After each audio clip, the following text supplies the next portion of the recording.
Salamat! Salamat po, salamat. Congrats sa'yo, ha? Congrats din. Congrats! Ugi na naman yung Bicol Express mo. Nako, oo nga, nagulat ako, nanalo ko. Congrats, mahal. Alam mo, masarap talaga itong magluto ang mama mo. Lalo na yung ginataan, malasang-malasa. Tapos yung anghang, sakto lang. Kaya talaga, alam mo, hindi ako nagsasawa sa luto mo. Uy, teka lang, amoy pawis ako. Wala akong paki. Mahal na mahal kita. Wala akong paki. Kikis pa rin kita. Uy, ano ka ba? Hindi, mahal. Congrats, ha. Uy. Mukhang masarap din itong luto mo, ah. Pwede man tikman. Konti lang. Sarap din. Ano ka ba? Ba't mo tinitikman yan? Para sa asawa niya yan. Hindi. Ayos laang. Single mother ako. Ay, gusto nyo ba dagdagan ko ng nyog? Sige. Okay lang ba sa amin na lang? Ay, ayos lang. Mahimik ka nga, hindi naman yan masarap eh.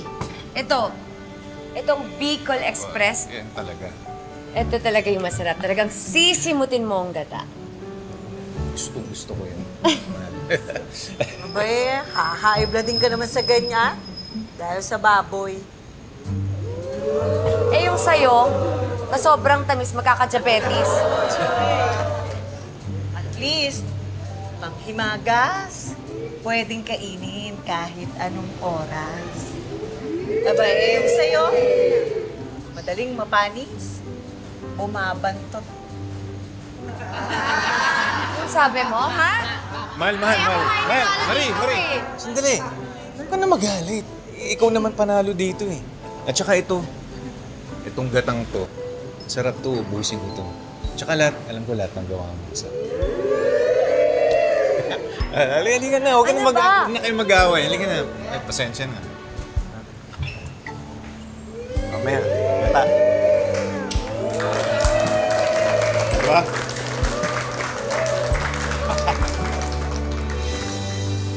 Marie, ilang taon ka nung nakilala mo si Joey? 19 years old po ako nung nagsimulang magtrabaho. Bakit nahulog ang loob mo kay Joey? Pinakilala po siya sa akin ng pinsan niya dahil katrabaho ko. Ah, niligawan ka sa trabaho. Eh, yung pag-uugali niya, anong nagustuhan mo doon? Ba't ka na-inlove sa kanya? Mabait naman po siya yung una naming pagkakakilala. Eh, kamusta naman ang pagsasama niyo noong simula? Okay naman po. Maganda naman po ang pagsasama namin nung umpisa. Masayang itinataguyod ni na Marie at Joey ang kanilang mga anak. May maliit na karinderya si Marie, habang kolektor naman ang boundary ng jeep si Joey. Pero ang simple at tahimik nilang pamumuhay ay biglang nagbago nang tuluyang makilala ni Joey si Carol. Ay, eto na. Abay, ako na. Ayan. Maraming salamat, Daddy! Ayan, Be. Tama yung ginagawa mo.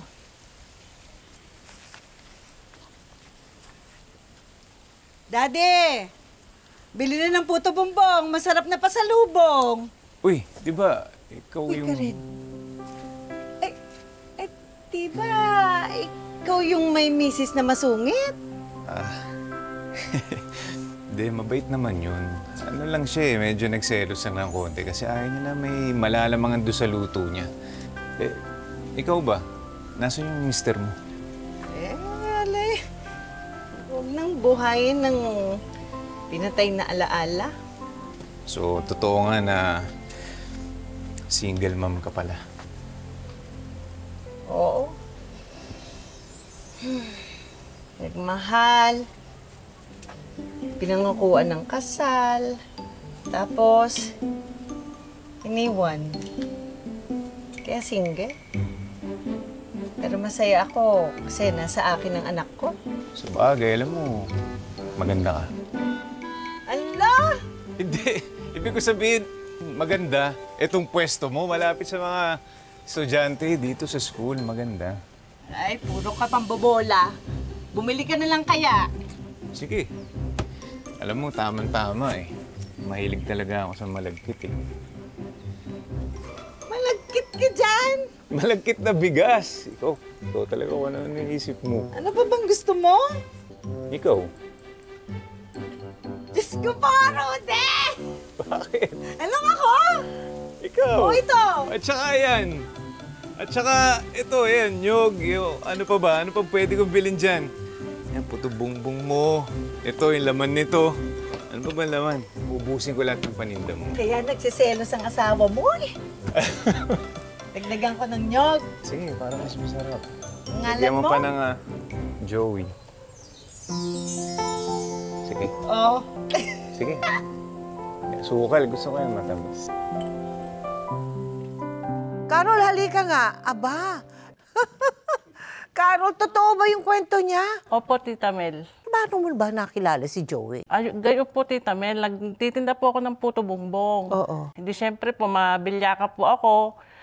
Kinuha po niya ang number ko, Tita Mel, na sabi niya, tutulungan po daw niya ako magtinda ng puto bumbong. Yung pala ako ay liligawan. Alam mo din napakaraming anak. Alam po po, Tita Mel. Oh, bakit mo pa itinuloy yung... Ay ano po, tinatabay ko naman po siya, Tita Mel. Talaga po siya ang porsigidong umano po sa akin. Hindi na po siya nauwi, sa amin na po natutulog. Ba't pinatutulog mo? Kasi mangot ka na naman. Ikaw naman. Diba kapag katatapos lang natin maglabing-labing, masaya ka? Sige nga, ano bang problema? Sabihin mo sa akin. Ano bang problema? Saan ka ba kasi galing talaga kahapon? Siyempre, sa trabaho. Saan pa ba ako pupunta? Siyempre, sa'yo lang, diba? 5 kayong binubuhay ko. Alam mo, Joey, nagpapasalamat ako na responsable kang ama. Pero parang nasobrahan ka naman ata. Inuumaga ka na ng uwi. Minsan tuloy iniisip ko baka mamaya nang bababae ka na. Ay, yan ka na naman. Paulit-ulit na lang. Di ba nung isang araw sinabi ko na sa'yo, nawala nga. Tapos ngayon isipin mo na meron na naman. Nakakasawa na, paulit-ulit na yung bintang mo sa akin na may iba akong babae. Pwede ba wag mo ako pagtaasan ng boses? Nagtataka lang naman ako. Kasi dati, nag-I love you ka pa sa akin sa text. Ngayon, wala na. Hindi ka na rin nakakasama sa simba. Yung mga niluto ko, napapanis na lang kakaantay sa'yo. Hindi mo ako masisisi kung isipin ko na may babae ka. Ganun na ba ako? Mahal. Sorry na.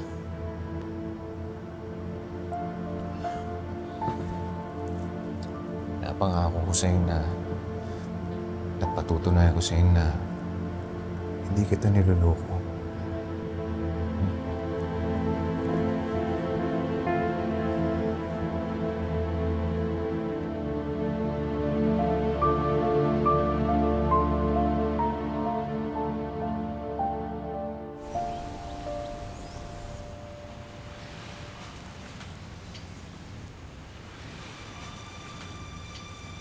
Ma, akala ko ba okay na kayo ni Papa? Ewan ko, MJ.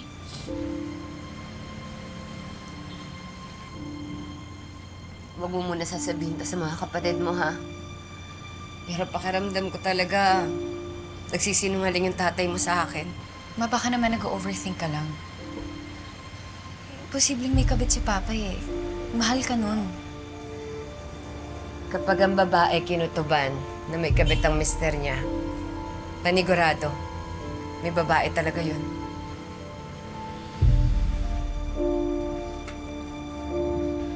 Hindi maalis sa isip ni Marina, niloloko nga siya ni Joey. Kaya malimit niya itong sundan. Pero magaling magtago si Joey ng kalokohan nito. Nahirapan si Marie na mahuli siya sa akto. Hanggang sa... Joey, Pinagdagan kayo ng yun. Hoy! Joey! Marie! Kapal ang mukha niyo, mga immoral kayo! Marie, nagkakamali ka! Anong nagkakamali, ha? Kailan ka pa naging tindero dito, ha? At kitang-kita ko nagsusubuan ko, sinusubuan ka niya. Tama na! Marie, wag dito. Nakakahiya. Ang daming tao. Nahihiya ka? Eh, ang sisihan niyo nga eh. Parang kayong totoong mag-asawa. Bahay na lang kayo mag-usap ni Papa. Hindi, hindi. Kakalbuhin ko yan. Wag mo ka matuturo! Alam mo ka, ginagawa mo yung asawa ko, kapal na mukha mo! Abay, ano magagawa ko yung asawa mong lapit na lapit sa akin? Ganon, ha? Yan. Kung ano-ano kasi pinapakain mo sa asawa ko. Kung ano-ano. Tama na yan, Marie! Ay, dito. Marie, tama na!